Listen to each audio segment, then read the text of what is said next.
Tanakpur Pithoragarh all weather road पर काम किया, बल्कि लीपू लेक तक की भी सड़क बनाई और इस पर आगे भी विस्तार कार्य चल रहा है, सिद्ध करके दिखाएगी। लेकिन मानसरोवर यात्रा के लिए अब लीपू लेक से जाने का रास्ता भी अब क्लियर कर दिया गया है। इस बात की भी जानकारी आप सबको हो गई होगी।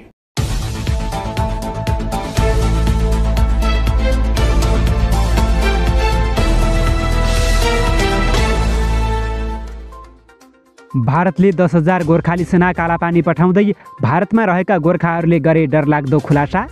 कालापानीमा नेपालले बेकारको अकुपाई गरेको भारतका रक्षा मन्त्री राजनाथ सिंहको आरोप। सुगौली सन्धिदेखि 1950 को सन्धि आफ्नै हातमा रहेको गम्भीर खुलासा।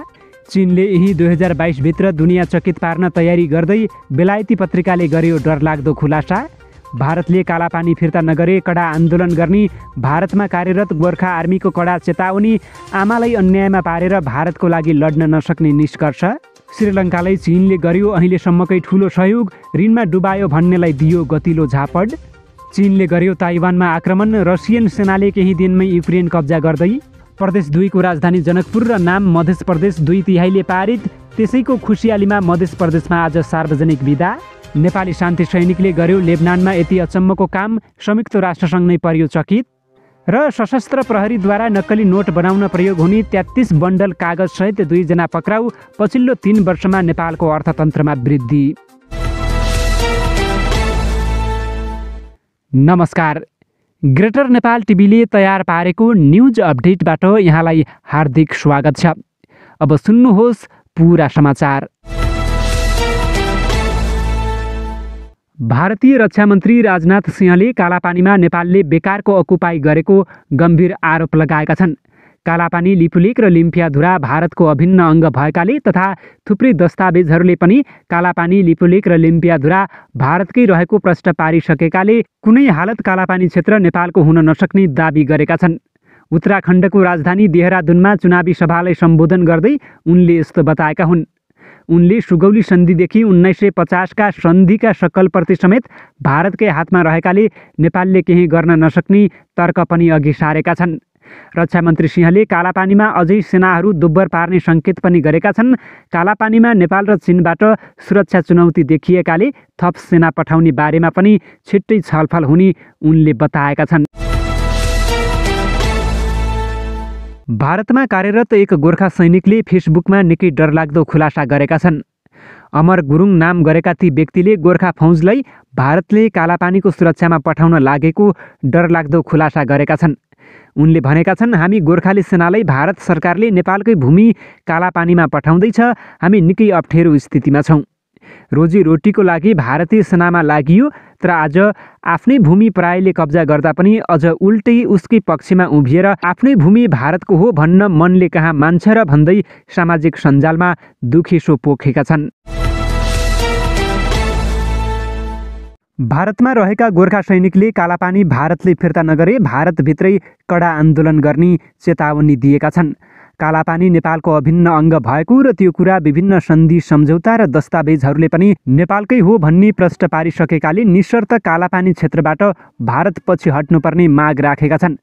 भारत प्रशासित काश्मीरमा तैनात गोर्खा सैनिकहरूले गरेको कार्यक्रममा सहभागीले यस्तो बताएका हुन्। कर्मक्षेत्रले हामी भारतमा भए पनि हाम्रो मुटु नेपालमै भएकाले नेपाल आमालाई अन्यायमा पारेर आफूहरू भारतको सीमा रक्षाका लागि लड्न नसक्ने बताएका छन्। सुरक्षा थ्रेडका कारण नाम नबताउने शर्तमा गोर्खा सैनिकका एक प्रमुखले हामीलाई भने, यदि भारतले नेपाली भूमि अतिक्रमण गर्न नछाडे भारतभित्र कडा आन्दोलन गर्दै नेपाल आमालाई न्याय दिलाउँछौँ उनले भने। उनले नेपाल भारत बीचमा युद्ध भएमा गोर्खा सेनाले एउटा गोली नेपालतिर हान्दै बाँकी गोली सबै 1 लाख गोर्खा सेनाले भारततिर फर्काउनेछन् उनले भने।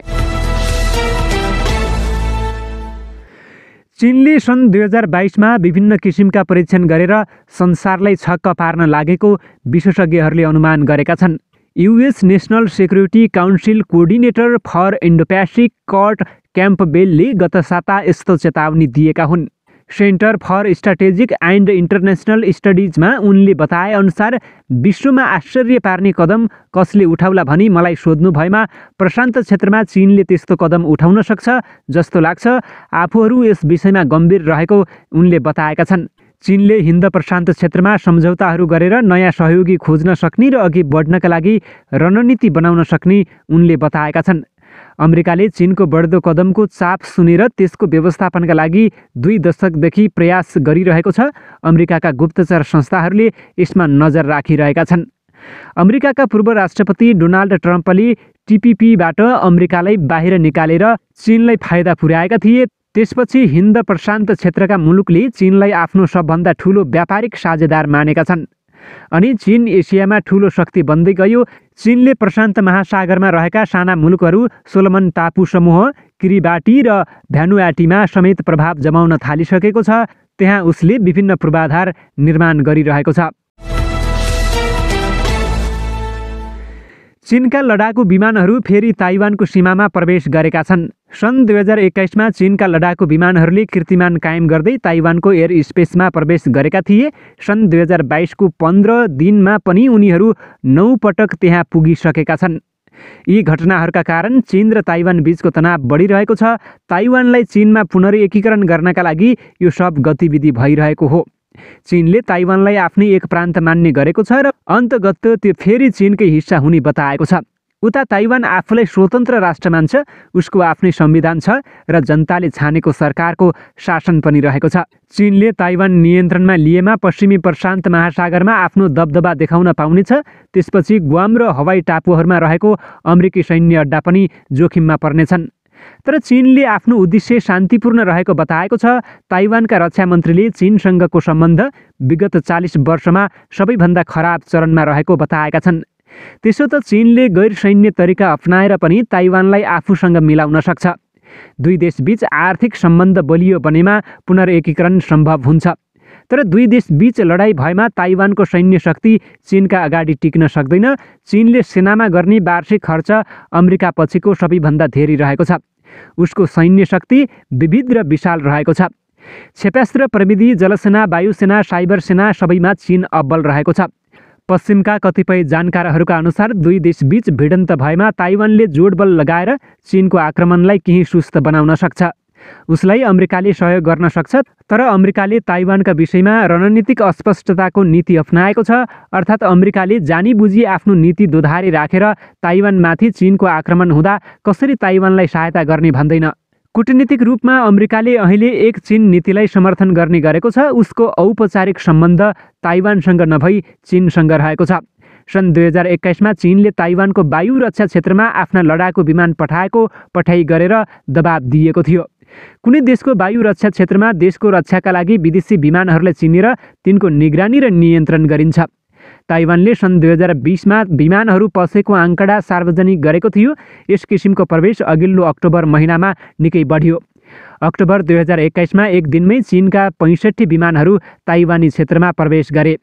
ताइवान र चीन बीचको द्वन्द्वले संसारलाई असर गरिरहेको छ। ताइवानको अर्थतन्त्र संसारका लागि महत्त्वपूर्ण रहेको छ। दिनदिनै उपयोग हुने विद्युतीय गजेटहरू, फोन, ल्यापटप, घडी र गेमिङ उपकरणमा जडान गरिने चिप धेरैजसो ताइवानमा बन्छन्। संसारलाई अहिले चिपको ठूलो आवश्यकता रहेको छ। सन् 2021मा संसारको चिप उद्योग लगभग 100 अर्ब डलरको थियो र त्यसमा ताइवानको दबदबा रहेको छ। ताइवानमा चीनको कब्जा भएमा संसारको यति महत्त्वपूर्ण उद्योगमा चीनको नियन्त्रण कायम हुनेछ। त्यसो त चीन र ताइवान बीच तनाव बढेको भए पनि ताइवानीहरूलाई त्यसको खासै असर नपरेको अनुसन्धानहरूले देखाएका छन्। गत अक्टोबर महिनामा ताइवान पब्लिक ओपिनियन फाउन्डेसनले चीनसँग युद्ध हुन्छ भनी ताइवानीहरूलाई सोधेको थियो। ताइवानका लगभग 64% मानिसहरूले त्यसको उत्तर होइन भने। अर्को रिसर्चमा ताइवानका अधिकांश मानिसले आफूलाई चिनियाहरूभन्दा फरक माने। नेसनल चेङ्जी विश्वविद्यालयले गरेको सर्वेक्षणमा सन् 1990 को तुलनामा अहिले ताइवानीहरूमा ताइवानी पहिचान बढिरहेको छ। मानिसहरू आफूलाई चिनिया वा ताइवानी दुवै मान्न छाडेका छन्। संयुक्त राष्ट्रसङ्घको आह्वानमा लेबनानमा शान्ति स्थापनाका लागि तैनात बर्दबहादुर गणले नेपाली सेनाको हालसम्मकै सबैभन्दा ठूलो लगानीमा कृषि पोखरी र सार्वजनिक उद्यान निर्माण गरी स्थानीय नगरपालिकालाई हस्तान्तरण गरेको छ। त्यहाँ तैनात मिसन प्रमुख र फोर्स कमान्डरको प्रतिनिधित्व गर्दै पूर्वी क्षेत्र इलाका कमान्डर सहायक रथी रोमन अर्माडा भोजकोज, महासेनानी कमल बानिया र स्थानीय नगरपालिकाका प्रमुख हसन हिजाजीले परियोजनाको संयुक्त रूपमा उद्घाटन गरेका हुन्। शान्ति मिसनको सबैभन्दा संवेदनशील नगरपालिकाका रूपमा रहेको स्थानीय तह र नागरिक समुदायसँग सम्बन्ध विस्तार गर्ने हेतुले परम्परागत कृषि पेसालाई टेवा पुर्याउन आर्थिक वर्ष 2075-76 लागि उक्त परियोजना छनौट भएको सैनिक जनसम्पर्क तथा सूचना निर्देशनालयले जनाएको छ। नाम र राजधानी तोकिएको खुसियालीमा मध्य प्रदेश सरकारले आज सार्वजनिक बिदा दिने निर्णय गरेको छ। प्रदेश सरकारका प्रवक्ता आर्थिक मामिला तथा योजना मन्त्री शैलेन्द्र प्रसाद शाहले नाम र राजधानी टुङ्गिएकाले सार्वजनिक बिदा दिने निर्णय भएको सामाजिक सञ्जाल मार्फत बताउनु भएको छ। स्थापना भएको 4 वर्षपछि प्रदेश नम्बर 2 को नाम र राजधानी तय भएको छ। सोमबार प्रदेश नम्बर 2 को स्थायी राजधानी र नामाकरणका लागि भएको मतदानमा राजधानी जनकपुर र नाम मध्य प्रदेश प्रस्ताव 2/3 बहुमतले पारित भई विधिवत राजधानी र प्रदेशको नाम कायम भएको हो। सशस्त्र प्रहरीले महोत्तरी जिल्लाको जलेश्वर नगरपालिका 3 स्थित सीमा इलाकाबाट आइतबार नक्कली नोट बनाउन प्रयोग हुने 33 बन्डल कागजसहित 2 जनालाई पक्राउ गरेको छ। पक्राउ पर्नेहरूमा धनुषा जिल्लाको लक्ष्मीनिया गाउँपालिका 1 बस्ने 23 वर्षीय असरक मोहम्मद धोबी र सोही जिल्लाको जनकपुर उपमहानगरपालिका 6 बस्ने 26 वर्षीय मोहम्मद मुजाहिद रेजा रहेका छन्। 21 च 6761 नम्बरको कारमा सवार उनीहरूलाई सशस्त्र प्रहरी बल नेपाल बोर्डर आउटपोस्ट जलेश्वरबाट खटिएको सशस्त्र प्रहरीले शङ्का लागि जाँच गर्दा 1000 को 600 वटा, 500 को 1800 वटा र 100 को 9 वटा कागज फेला पारेको हो भने 1000 को 2 वटा, 500 को 2 वटा र 100 को 2 वटा नेपाली नोट समेत बरामद गरिएको छ। हवस् त यिनै खबरसँगै ग्रेटर नेपाल टिभीले तयार पारेको न्युज अपडेटको समय सकिएको छ। प्रत्येक पलका ताजा अपडेटको लागि हामी तपाईँको माझमा छौँ। नमस्कार।